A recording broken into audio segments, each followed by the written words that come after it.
E sempre agradecendo a Maria Santíssima, que nos cobre com seu manto amoroso, a Jesus, nosso irmão e mestre, e ao Dr. Bezerra de Menezes e irmã Maria de Lourdes. Com a graça de Deus, com as bênçãos de Jesus e o amor de Maria Santíssima. Que assim seja, graças a Deus.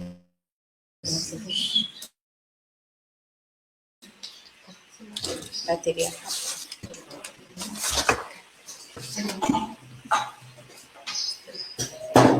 Deixa eu só ligar aí. Ah, tá ligado. Que o olhar amoroso de Maria encontre abrigo nos nossos corações tão sedentos de compreensão, de paz e também de realizações. Eu costumava falar que Jesus nos abençoe, que Maria nos abençoe. Isso é redundância, porque um espírito na condição de Maria e do Cristo derrama permanentemente suas bênçãos sobre nós. Eu aprendi isso com uma amiga, uma palestrante, a Deusa Nogueira. Ah, sim. Deusa é característica e tem uma personalidade muito marcante por onde ela passa, né? Então, e aí, como nós estamos água mole e pedra dura, tanto bate até que fura. Aí um espírito muito conhecido do movimento, doutora Marlene Nobre, ela, numa mensagem, ela falou que esse ditado popular, ela sofreu algumas modificações no âmbito espiritual, que passou a ser que as gotículas de amor de Jesus, caindo na dureza dos nossos corações, possa fazer um côncavo, aonde essas gotas se acumularão. Se a água mole em pedra dura tanto bate até que fura, certamente o amor de Jesus, de Maria, a compreensão inigualável de Dr. Bezerra, o exemplo sempre presente de Francisco de Assis, aí parou de ser gotícula, começou a virar enxurrada, né? Aquela chuva torrencial que lava até a alma, literalmente falando. Porque o que a doutrina nos esclarece e nos dá o alento é de que não nos falta amparo. Nas maiores adversidades da vida, a gente, graças a Deus, tem a quem recorrer. E não mais naquela condição ainda respeitada dos nossos irmãos católicos de adoração de uma imagem, mas a certeza da presença desses benfeitores da humanidade através dos seus mensageiros. Eu estava aqui sentado fazendo a reflexão e eu particularmente conheço, 8 casas dedicadas a Francisco de Assis. Lá em Saquarema tem uma casa que completou agora, mês passado, 87 anos de fundação, a casa, e é dedicada a Francisco de Assis. Uma outra casa no bairro aqui de Guadalupe, aqui na Zona Norte, que também é dedicada a Francisco, e há 74 anos está em atividade, por assim vai. Por quê?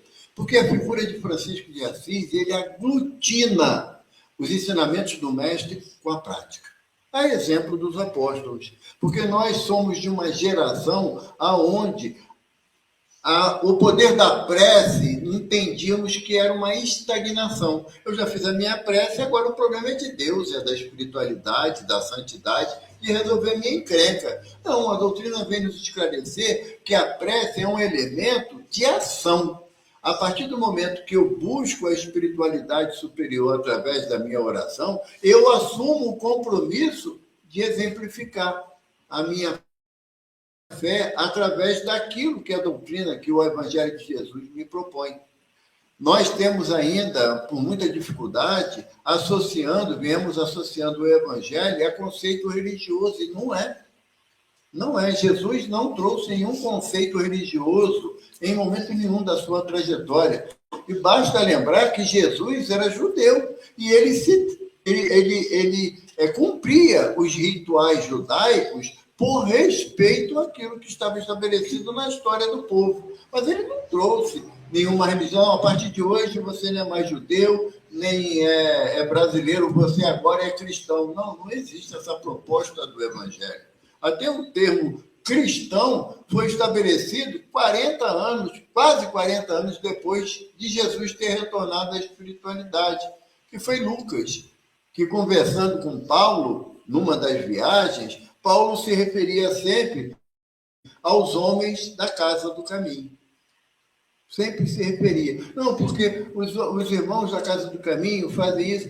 Aí Lucas falou assim, mas Paulo, lá eles não falam do que Jesus ensinou? Sim. Não são seguidores de Jesus? São. Então, se somos seguidores do Cristo, nós somos cristãos.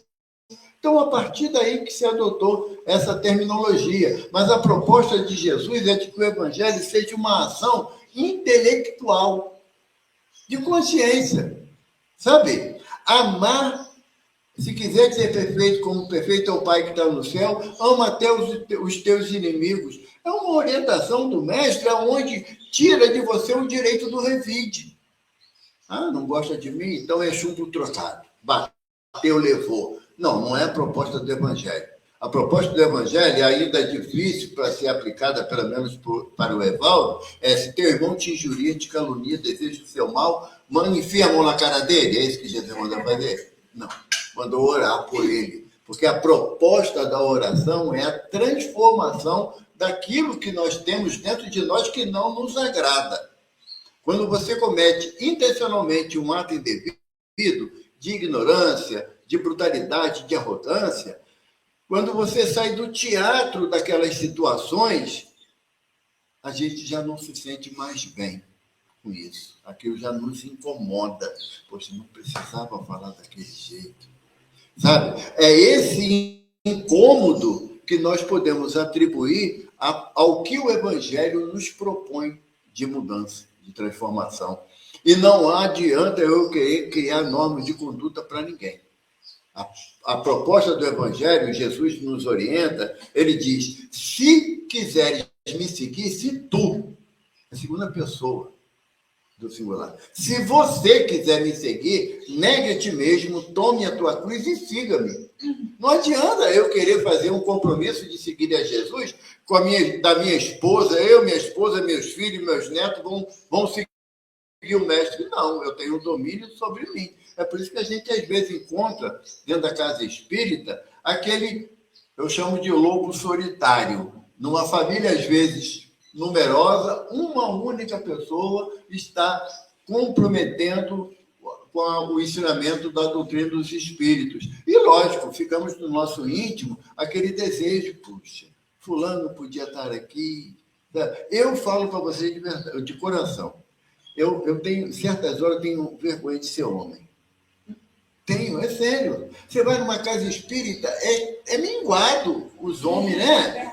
Só eu e o amigo lá, ó, representando essa raça tão difícil de compreensão. Mas tu vê as meninas, estão sempre florindo a casa espírita, não é? Por quê?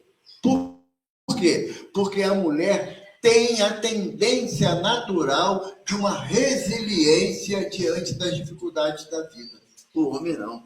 O homem é muito cabeça dura. Embora temos exemplos de homens que tomaram um caminho diferente da massa. O nosso benfeitor Francisco de Assis, qual era a dificuldade dele? Era com a dona Picá ou com Pedro Bernardoni? Era com Pedro. Por quê? Porque na visão do pai, o filho tem que seguir o caminho do pai. E ele decidiu fazer diferente. E nessa de fazer diferente, ele trouxe uma outra temática para a vida dele que se tornou irreconhecível para o próprio pai. Por isso que o homem é tão difícil de aceitar o chamamento da espiritualidade. Porque a gente é casca grossa, sabe? É um coração, muitas das vezes, empedernido. Né? A mulher não, a mulher, até pela possibilidade da maternidade, não quer dizer que é maternidade biológica, distancia o espírito reencarnado no corpo feminino de ser mãe, porque ela começa a adotar outros elementos na condição de seu filho, sua filha, tem um outro sentimento mais diferenciado. Ainda não é o ideal, mas é dar um passo adiante na execução desse sentimento de compreensão de amor. Eu costumo dizer, sabe, Keriana, eu costumo dizer que a minha esperança é que as mulheres dominem o mundo de forma literal. Porque há 20 mil anos que o homem está mandando e só fizemos besteira. Então está na hora de mudar. A mulher vir com a sensibilidade, com a coerência, que é o único ser que consegue aliar, né? A inteligência com a coerência. O homem não consegue fazer, não. Ele se perde num desses caminhos. Porque é o momento da mudança. Eu vi só para citar um exemplo da diferença do homem para a mulher. O anjo Gabriel apresenta-se para Joaquim e avisa que, aliás, para Zacarias, avisando que a mulher dele estava grávida, né? Que era Ana. O que Zacarias fez? É ruim, hein? Eu estou velho, muito velho, com 51 anos que ele tinha. Era um idoso de uma forma bem terminal mesmo, né? Ana também, 50 anos. Não é que a gente vai ter... Aí o anjo falou que vai ficar mudo. Tu vai perder a voz. Quando a criança nascer, no primeiro vagido, você vai recuperar a tua voz e vai dizer o nome da criança, que será João. Certo? O anjo aparece para Maria. Bem-aventurada és tu, Maria, pois o Senhor achou graça em ti. O que Maria falou? Seja feita a vontade do Senhor. Eis aqui a serva do Senhor. Ela não duvidou. Ela aceitou a proposta do anjo Gabriel na tarefa que ela desempenharia. Essa é a diferença do homem para a mulher. O homem questiona, a mulher faz. Sabe? O homem raciocina em termos práticos. A mulher usa o coração, a emoção. Já enchi muita bola de vocês, agora vamos ver. Isso aí, porque a plateia, a maioria é feminina, então eu não sou besta de falar mal de menina, né? Até porque eu contribuí com 4 filhas biológicas e mais umas 30 filhas de coração, que eu acho por aí, vou agregando ao grupo familiar. Mas por que essa diferença toda? Você vê que no Evangelho de Jesus, quando ele quer dar algum exemplo de agir só com o aspecto da inteligência, ele faz uma parábola. Jesus nos propõe uma parábola para uma análise da nossa conduta diante daqueles fatos. E hoje, eu não sei quem escolheu o tema, mas eu vou ter que vir umas 15 vezes aqui para poder falar sobre esse mesmo tema. Tá bom? Porque a Patrícia me deu... ela não veio, né? Pois é, o pessoal faz isso. Mas ela vai assistir. Não, mas o pessoal implica, mas não vem para assistir a implicância. Porque ela me deu aqui o tema para hoje, está lá no capítulo 14 do Evangelho, não se pode servir a Deus e a Mamon. Vocês já descobriram o que é Deus? Mamon a gente conhece de pertinho. E Deus? Já descobriu quem é? Como é que você pode identificar a presença de Deus na sua vida? Não vale filho. Não vale. É individual. É ainda uma busca muito grande no nosso íntimo. Porque, você vai me perdoar, mas aí quando a dirigente da reunião fala assim, vamos fazer a prece, feche os olhos e pense em Jesus. Eu penso no artista de Hollywood. Porque eu não tenho a imagem de Jesus como figura histórica na minha mente, porque ninguém tem. Não existe, né? Nem, assim, existe um relato muito breve sobre a aparência de Jesus, feita por Públio Lentulus, que isso está lá, segundo os historiadores, no castelo do Conde de Cesadini, que Públio Lentulus, sendo um legado de César, ele escreve uma carta a César, dando uma descrição aproximada de Jesus. Não é? Fora isso, você não tem nenhuma descrição. Então, quando eu vou pensar em Jesus, eu penso num ator de Hollywood que fez o personagem. Aí, o que eu, Evaldo, eu faço quando alguém pede para pensar em Jesus? Eu penso na natureza, tá? Pensando nos papagaios. Sabe? Que, para mim, é uma demonstração do amor do Cristo por todos nós, é a natureza exuberante que ele nos propõe. Aí eu consigo me conectar. Eu entro em desespero quando falo assim, pense em Deus. Danou-se. Aí ficou pior ainda, porque a única definição que nós temos, à luz da doutrina de Deus, está lá na primeira pergunta do Livro dos Espíritos, né? Que é Deus? Inteligência suprema, causa primária de todas as coisas. Me define inteligência suprema. Como que o limitado pode definir o ilimitado? Não é? Falta para a gente o tipo de elemento. Então, eu penso também, lógico, na criação divina. Aí, para mim, eu consigo me conectar. Mas aí, Jesus, já percebendo essa dificuldade nossa de cognição, ele nos traz as parábolas como sendo um veículo de melhor assimilação dos ensinamentos. E ele traz para a gente aqui no item 6, lá no capítulo 14, a parábola dos talentos. Eu acredito que Jesus criou essa parábola para os espíritas. Que Jesus é atemporal. Para ele, 2.000 anos ou 2 bilhões de anos não é nada, né? Emmanuel fala para a gente, no Caminho da Luz, que os sistemas solares que Jesus fez a sua evolução não existem mais. Os sistemas solares. Emmanuel bota assim no plural. Então, um sistema solar, astrônomos, dura em média de 10 a 12 bilhões de anos. O Big Bang, que é uma do nosso verso, é de 13,8 bilhões de anos. Então, se ele falou, os sistemas solares, não foi nesse verso conhecido que Jesus fez o seu progresso, que saiu de espírito simples e ignorante até a condição crística. Então, se foram os sistemas solares não existem mais, e eu comecei a falar assim, bom, para mim, para o Evaldo, Jesus fez o seu progresso de espírito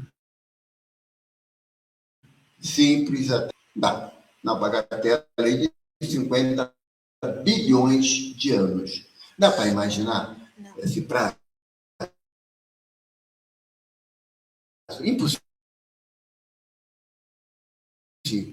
Porque se você fala, e é verdade, que Jesus, há 4,6 bilhões de anos, a certeza era um evolutivo do princípio espiritual. Mas Jesus já era o Cristo. Então, as propostas que ele nos traz numa parábola, ela tem uma profundidade que vão passar os séculos e a gente vai continuar querendo analisar para chegar a um consenso. Não dá para você, no primeiro momento, você pegar uma parábola de Jesus e falar, já destrinchei, já esgotei o assunto. Impossível. Por quê? Porque no livro Renúncia, o espírito de Alcione ouve de Frei Damiano, que era o seu orientador espiritual encarnado, que é o nosso Emmanuel, né? Ela aprende com o Frei Damiano que o Evangelho é uma estrada ascensional. A cada oportunidade você está lendo o mesmo assunto, tendo uma percepção diferenciada. Joana de Anjos fala para a gente, lá no Homem Integral, que o processo de evolução moral ele ocorre numa espiral ascendente.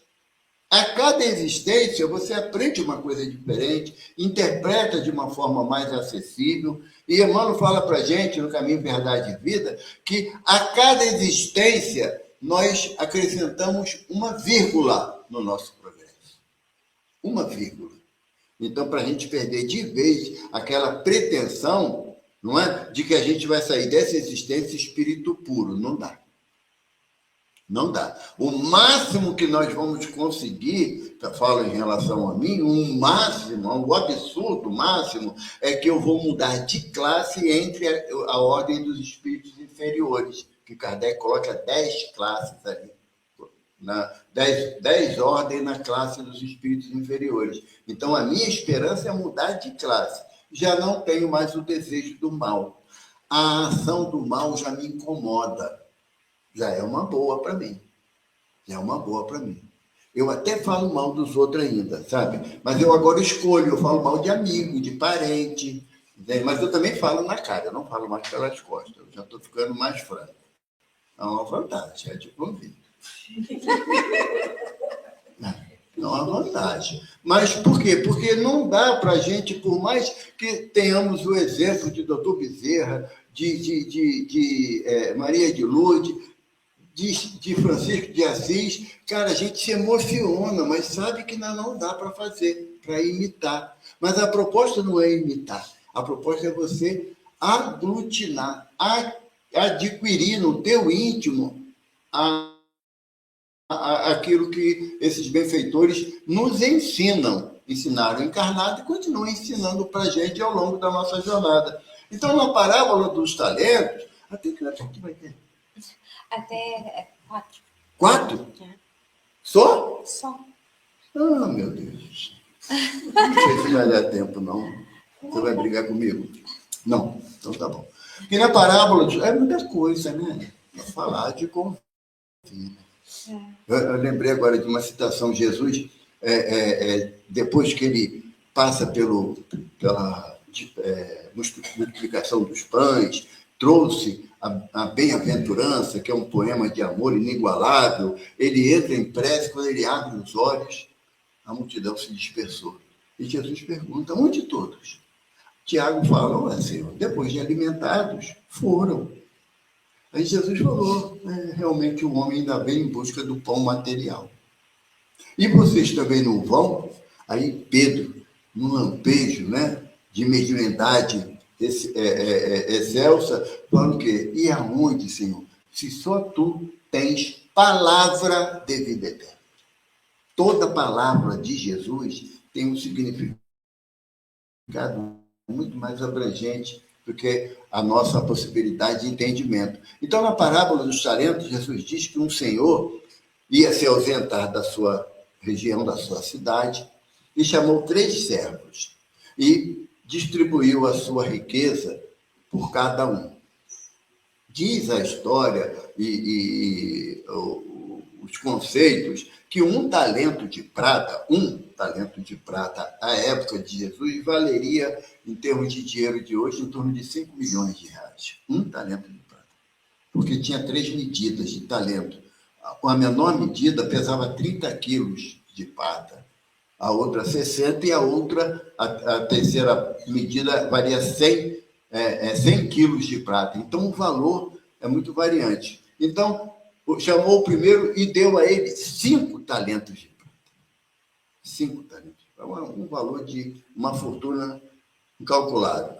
Chamou o outro empregado e deu 3, e a um outro deu 1. E aí Jesus dá a chave da parábola para a gente, quando ele diz, a cada um segundo a sua capacidade. O que Jesus está falando para a gente? O que a espiritualidade nos disponibiliza em termos de tarefa, nem é muito, nem é pouco. É de acordo com a nossa capacidade de realização. Porque Jesus já tinha falado que o Pai não coloca fardos pesados e ombros frágeis. Jesus não vai dar para o Evaldo a tarefa de dirigir uma casa espírita, porque vai dar ruim. Ele é uma força, uma capacidade que está muito acima da minha possibilidade. Então, a espiritualidade não trabalha com a certeza do erro, mas com a certeza da vitória.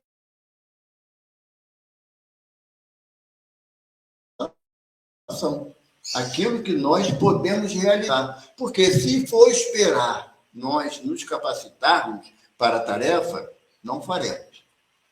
Não faremos. A prova disso são existências anteriores, que nós já militamos no Evangelho há 2000 anos, mas só agora, nessa existência, que nós estamos despertando para a necessidade da modificação, da nossa transformação.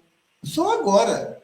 E se falar agora para mim, como espírito, o que significa esse agora em relação ao passado distante que nós já enfrentamos, já estivemos em diversos cargos de religião, mas ainda não tínhamos permitido que a religiosidade entrasse no nosso íntimo. Então, a cada um segundo a sua capacidade, Jesus está dizendo que aquele Senhor reconhecia em cada servo a possibilidade de boa condução.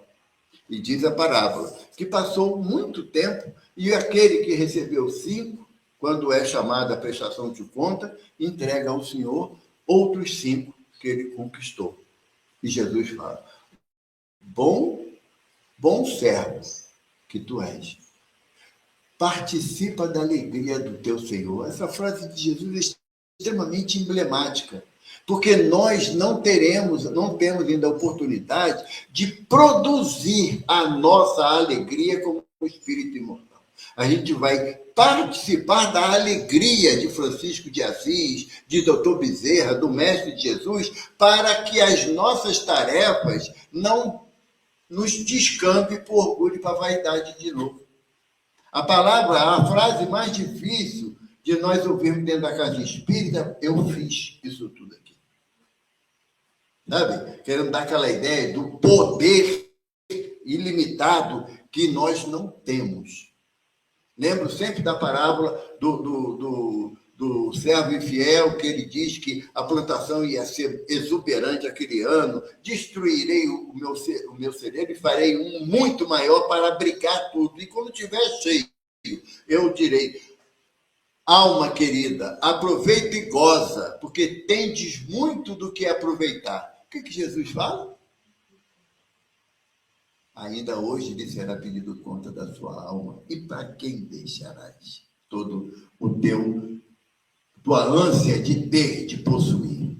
Então, a proposta, que quando ele fala para o servo, gozar da alegria do teu Senhor, porque o Senhor Jesus, ele é portador da alegria de servir a Deus.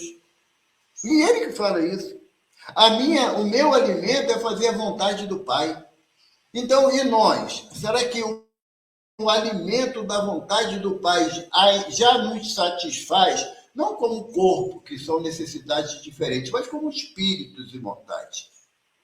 Eu sempre falo que nós espíritas temos a oportunidade inigualável de raciocinarmos como espíritos, e não como matéria. Quando eu raciocino como matéria, eu quero ter o domínio sobre as minhas filhas, os meus netos, a minha esposa, o meu marido, a minha casa, aqui eu mando, sabe? Porque eu estou raciocinando como um corpo, que é perecível. Por mais que me desagrade a ideia, eu vou ter que deixar esse corpo. Espero em Deus que demore, mas que eu vou ter que deixar, eu vou ter que deixar. Eu não tenho a opção. Agora, se eu começar a raciocinar como espírito imortal, que eu sou, que nós somos, então os meus valores vão começar a mudar. Não estou dizendo para que abramos mão da nossa conquista material, não é isso. Mas as conquistas materiais não podem representar o meu futuro, porque não são. Não podem representar. Então, quando Jesus convida para que o servo bom e diligente goze participe da alegria do seu Senhor, é o quê? Que é uma alegria que é imperecível. As conquistas materiais, eu lembro quando era jovem, adolescente, o meu sonho era fazer faculdade de História. Mais perto que eu cheguei na porta da faculdade, fui para buscar filho, para dar carona, né? Mas era o meu sonho. E depois eu vi que esse sonho, embora fosse um sonho que poderia ser produtivo, mas não foi essencial para me trazer até onde eu estou. Então, o meu objetivo primeiro era, claro, criar minhas filhas, cada um tomasse o seu rumo, como graças a Deus tomou, mas o meu objetivo material, ele se torna insaciável. Porque a cada dia eu tenho uma necessidade diferente. E eu, como espírito, qual é a minha necessidade diária, se não a aplicação do Evangelho, dos conceitos do Evangelho na minha caminhada? No Livro dos Espíritos, no capítulo 6, se eu não me engano, o Espírito de Verdade fala para nós: espíritas, 2 mandamentos eu vos dou. O primeiro, amai-vos. O segundo, instruí-vos. O que ele está falando? Que o amor sem o estudo, sem a instrução, ele fica um amor despótico, dominador. Sabe? Meu filho, minha filha, minha mulher, meu marido é meu. O pronome é possessivo, vem logo de cara. Meu. E eu não admito que saia dessa relação de posse que eu tenho. Esse é o amor sem instrução. A instrução sem amor, a gente vê um déspota, que sabemos muito bem o que significa ser déspota. Daquele que é destituído de qualquer afabilidade, ele quer resultados, ele quer ordenar, ele quer mandar. Quando você une os dois, você se transforma num espírito bom. O amor e a instrução, porque aí você passa a aplicar os teus conceitos de inteligência para auxiliar o caminhar do outro, a evolução do outro. Então, gozar da alegria do teu Senhor é você estar em contato com o Mestre, usufruindo dessas benesses. O Espírito Joana de Ângeles, através do Divaldo, relata para a gente, numa entrevista do Divaldo, está no YouTube, se botar lá vai achar, que Joana relatou para Divaldo como foi o retorno de Chico Xavier à espiritualidade. Agora, mês que vem, vai completar 24 anos do retorno dele à espiritualidade, e quando ele desencarnou um domingo, 6 horas da tarde, diz a dona Joana que Chico passou, claro, como todo espírito saindo do corpo físico, ele passou por aqueles momentos de conturbação, de confusão, que duraram, olha só que absurdo, 45 segundos. 45 segundos depois ele sabia que ele já tinha desencarnado, se percebeu na posse do seu entendimento. E aí ele olha assim ao longe, ele vê vindo Lívia, que é a sua mãe espiritual, lá no livro há 2000 anos, quem leu vai lembrar. Lívia, ao lado de Lívia, Emmanuel, e ao outro lado, Jesus. Jesus. Quando ele viu Lívia, ele abriu um sorriso de alegria. Quando ele viu o seu Emmanuel, ele já pensou, vou levar a bronca. Mentor serve para isso, né? Mas quando ele viu Jesus, aí ele não aguentou. Aí ele cai de joelho, num choro copioso, e Joana relata que ele falou, mestre, o quanto eu podia fazer mais que eu não fiz. Imagina como é que vai ficar exalto, deixa eu brincadeira. Sabe? Um espírito. Por quê? Porque esse espírito, a exemplo, né, de Dr. Bezerra. Dr. Bezerra desencarnou sozinho, sabia? Sempre tem técnicos espirituais que são especialistas para ajudar o desligamento do espírito do corpo, sabe? Existe espíritos com essa finalidade. Dr. Bezerra, ele até fala isso para a Aura Celeste, sabe? Quando a Aura Celeste estava terminando a jornada dela no corpo físico, muita ligação, muito próximo do Dr. Bezerra, ela fala assim, Bezerra, como é que você conseguiu largar o corpo nesse momento extremo? Aí Bezerra falou assim, a única imagem que vinha à minha mente era a de Lázaro. O mestre fora, o túmulo aberto, e o mestre falando, Lázaro, vem para fora. E eu guardei essa frase de Jesus, e quando eu percebi, eu estava fora do corpo. Fácil, né? O Evaldo vai dar trabalho, vai ter que vir uns 15, com talhadeira, com martelo e tudo para me tirar. Mas por quê? Porque é o espírito que tem consciência do que é a alegria do Senhor, porque trabalharam no bem. Entende? Trabalhando no bem. E olha que aí Jesus começa pelo que recebeu 5 talentos. Logo a seguir, ele chamou o que recebeu 2 talentos. E ele falou, Senhor, eis aqui outros 2 que eu conquistei para o Senhor.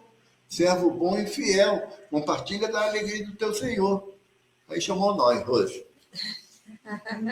Chamou nós. Aquele que ganhou 1 talento só. Que a gente é assim. A gente, ao invés de reclamar da gente, a gente reclama dos outros, né? A gente terceiriza a culpa. A doutrina tirou esse direito da gente. Porque o que eu e Rose falamos para Jesus? Mestre, olha só, o senhor é encrenqueiro. O senhor quer colher sem plantar.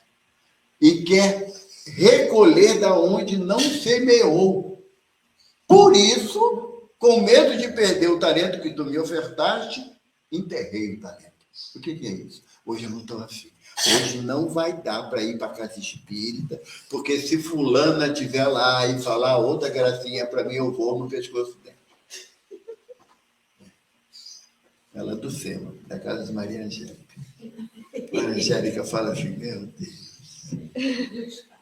2 casas. Aí Maria Angélica falou que ela não dá para só um espírito de luz que nem Maria Angélica carregar, mandou para o Chico, que é a nossa casa. Aí ela fica entre duas casas. Aí juntaram os dois e falaram,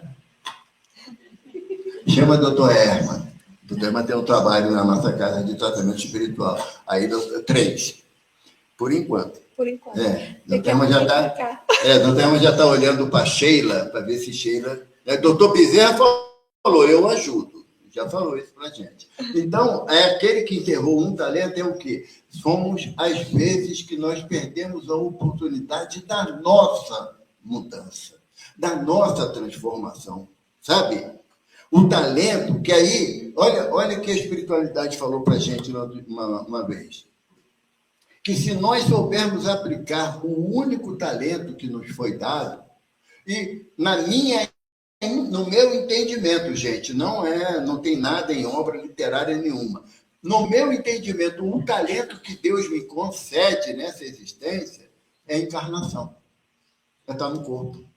É poder aproveitar as oportunidades que a vida me oferece de eu fazer coisa certa, pelo menos dessa vez, errar menos, que ainda erro, mas errar menos.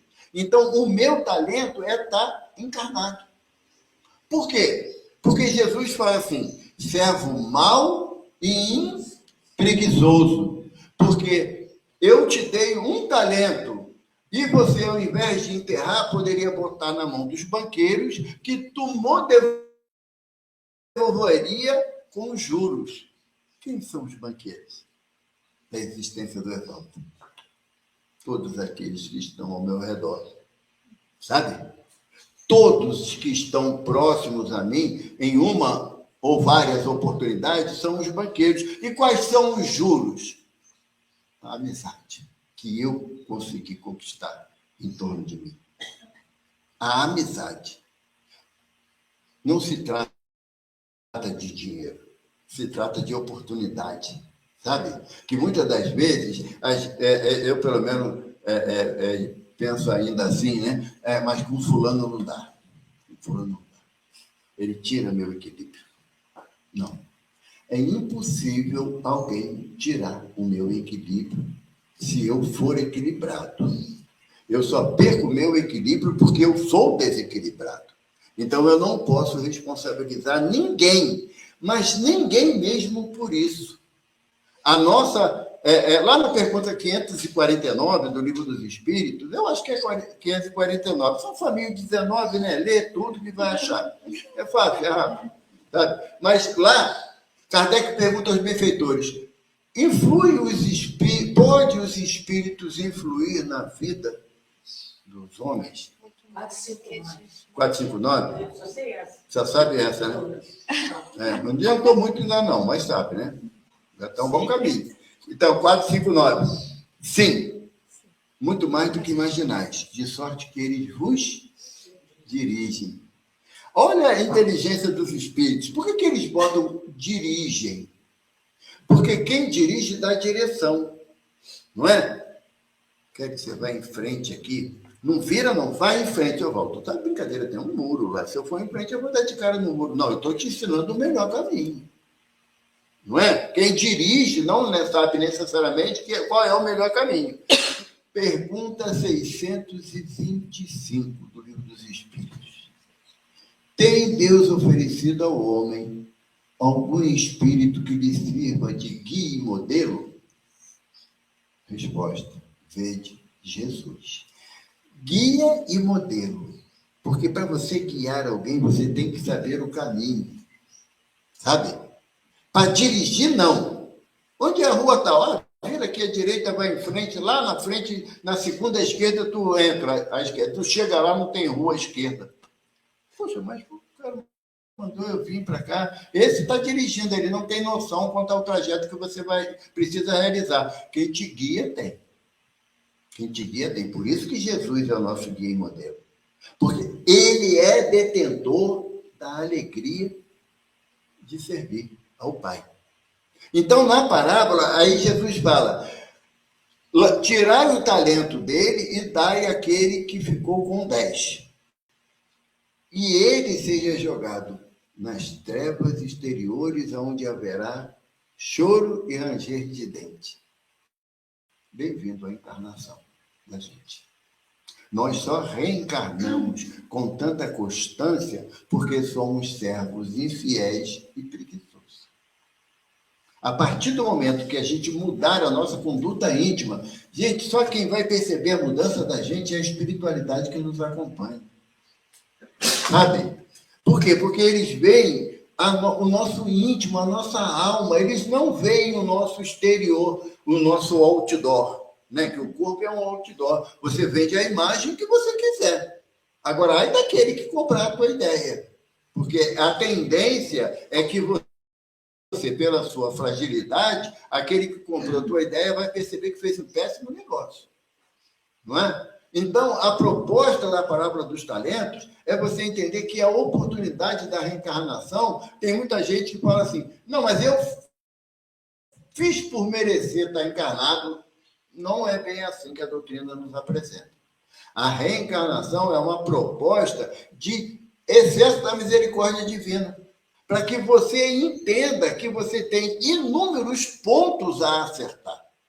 Inúmeros pontos. Em outra passagem do Evangelho, Jesus nos orienta. Antes, reconcilia com teu irmão enquanto está a caminho com ele, para que ele não te entregue ao juiz, este não te denuncie ao ministro da Justiça e ele não te encerre na prisão. Vamos repetir. Reconcilia com teu irmão enquanto está a caminho com ele, para ele não te entregue ao juiz.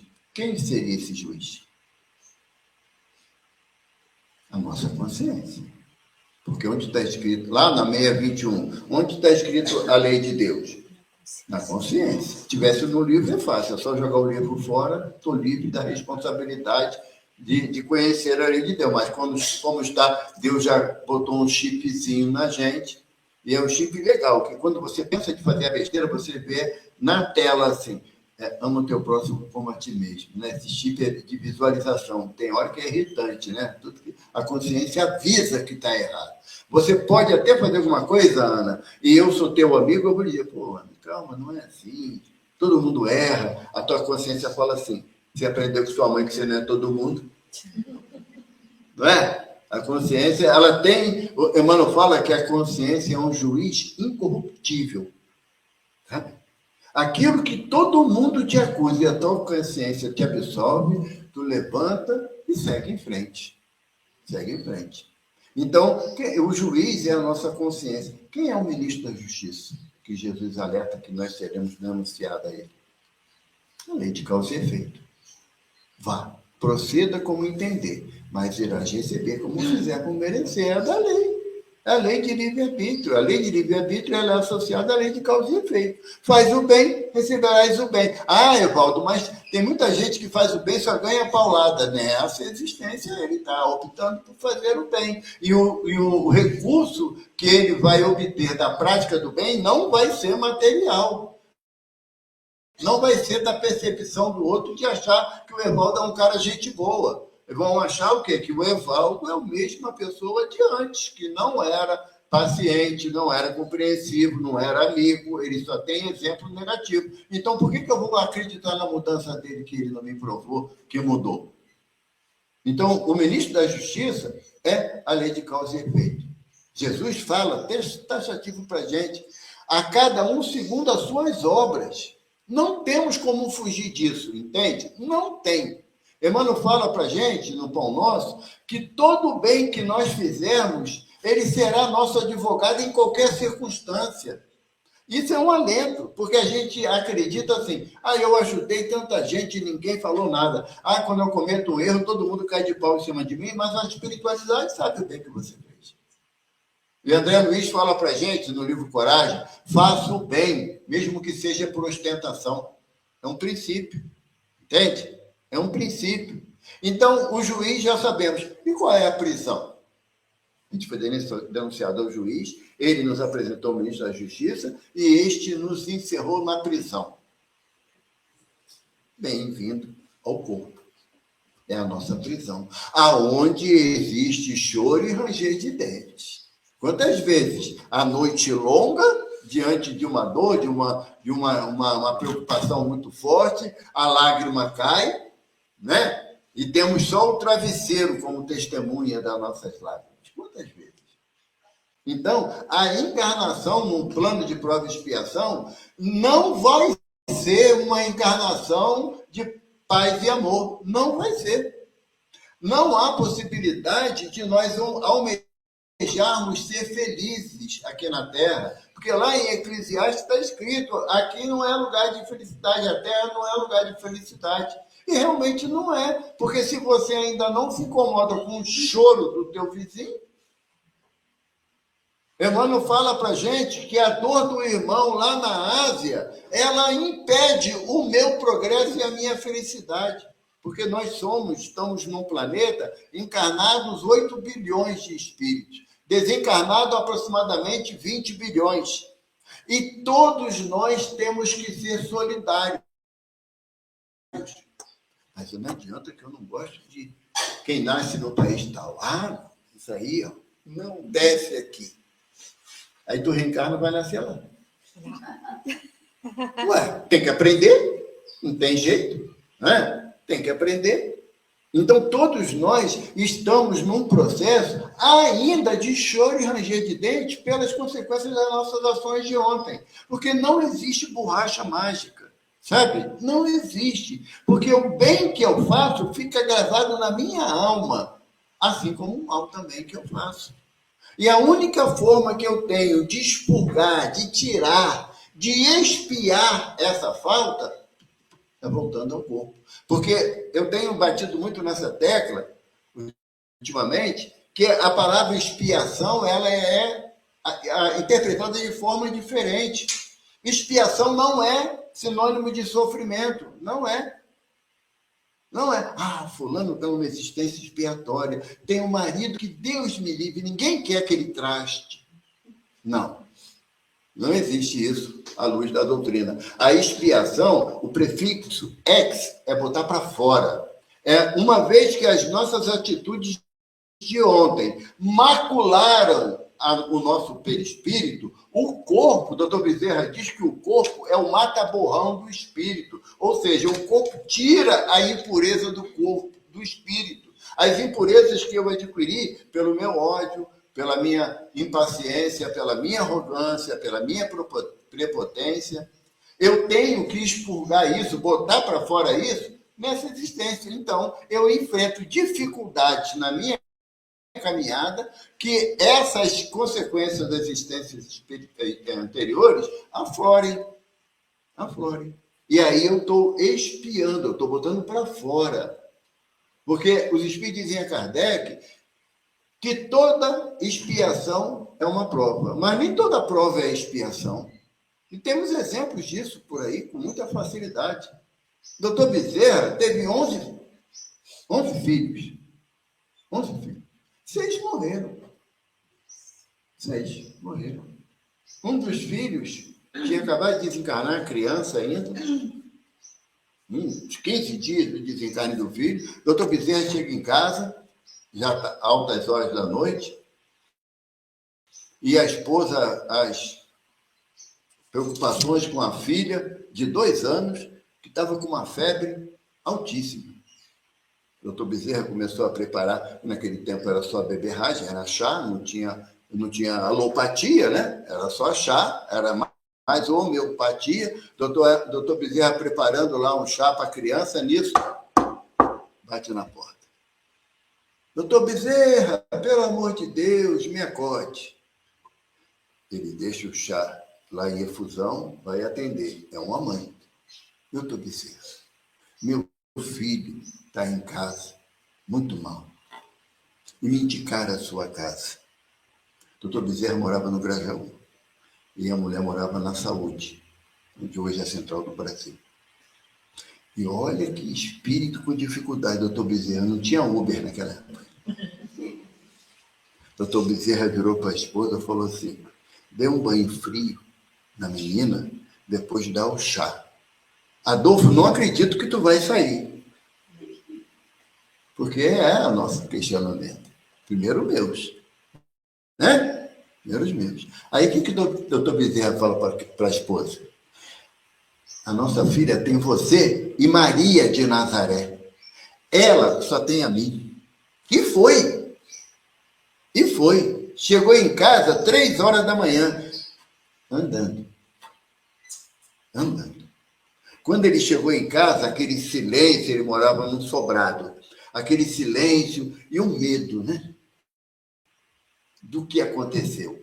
Existia confiança, mas também já tinha passado há 15 dias atrás pelo desencarne de um filho. Então ele entrou em casa com muita calma, subiu as escadas com passos vagarosos. Quando abriu a porta do quarto, estava a esposa e a filha dormindo, um sono da tranquilidade. Colocou a mão na menina, sem febre. Ele cai de joelho e fala: em ti, Maria, confio tudo que eu tenho. É uma expiação, é botar para fora, sabe? Mostrar para a gente o que é confiança que nós devemos ter, porque confiança, fé vem de fidelidade. Fé não vem de crença, crença é outra coisa. A fé vem de fidelidade, de ser fiel. Quando você tem fé, nessa casa que Francisco de Assis nos acolhe, eu confio que a ajuda virá, mas não necessariamente na minha forma que eu quero essa ajuda. Sabe? Não necessariamente. Agora, eu tenho que tomar cuidado para não enterrar o talento que Deus me deu na reclamação.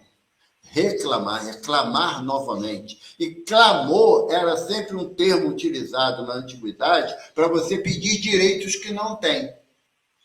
Então, se você reclama, você está repetindo o desejo do teu clamor, que não é justo. Sabe por quê? Porque o doutor Bezerra fala numa mensagem que eu acho linda.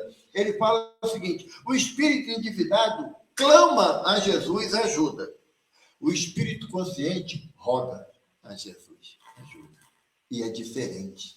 Quando você roga a espiritualidade uma ajuda, você é imbuído daquele tempo necessário para que aconteça ou não o que você rogou. Se não aconteceu, você é munido de obediência e resignação para continuar a sua jornada, porque não é tudo que a gente pede que vai conseguir. Isso era organizações Tabajara. Você é jovem e não conheceu, né? Mas seus problemas acabaram. Chegou a organização Tabajara, que era um programa comercial de comédia que tinha antigamente. A espiritualidade não trabalha com a utilidade distanciada do proveito da ajuda. É um conjunto. Então, se eu estou em busca de usar bem o talento que Deus me confiou, eu tenho que começar a me afastar de algumas tendências naturais. Primeiro é que aconteça hoje. Eu estou pedindo, fiz uma prece de manhã antes de sair de casa, e antes de eu voltar para casa, a minha prece tem que ser atendida. A possibilidade de acontecer é quase nula. É quase nula. Mas eu gosto muito da página de Lázaro sobre obediência e resignação que está no Evangelho. Ele diz que a obediência é o consentimento da razão.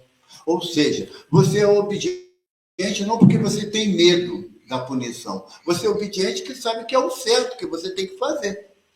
Isso é o consentimento da razão. E a resignação é o consentimento do coração. Por quê? A pessoa resignada não se estagna. Ela não fica em casa chorando o que não conquistou. É Deus quem quis. Ô, meu irmão, como é que você vai? Como Deus quer. Não, Deus quer que você seja feliz. Para você ser feliz, dizem os espíritos da Kardec, você tem que praticar a lei de Deus na sua totalidade. A única condição para ser feliz é essa. É praticar a lei de Deus na sua totalidade. Então, a resignação que a doutrina nos propõe, à luz do Evangelho, é uma resignação ativa. Como é que você está, Regina? Com as graças de Deus, eu estou bem. E vou continuar caminhando para frente. E aquilo que você estava passando? Ainda estou passando. Mas Deus sabe todas as coisas. Sabe?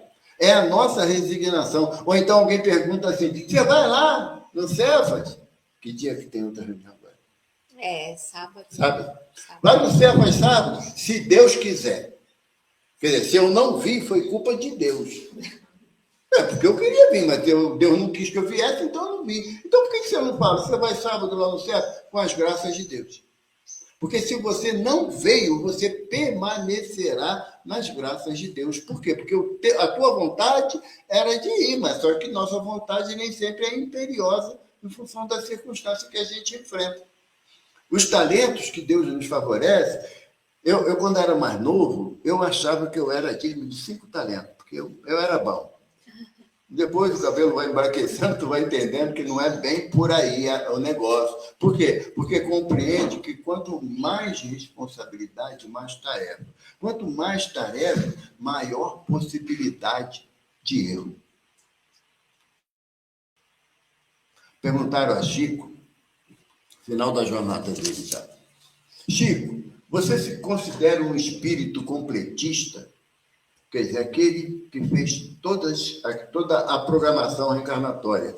E Chico falou assim, meu filho, numa caminhada de 1000 passos, você pode tropeçar no último. Então, para que eu não tropece mais, eu fico vigilante naquilo que tenho que fazer. E a nossa vigilância está em aproveitar um único talento, que é a nossa reencarnação, que Deus nos favoreceu. Os outros 2 temas ficam para o futuro, tá bom? Tem mais 2 aqui, graças a Deus. Então, agora vamos passar para o momento do passe.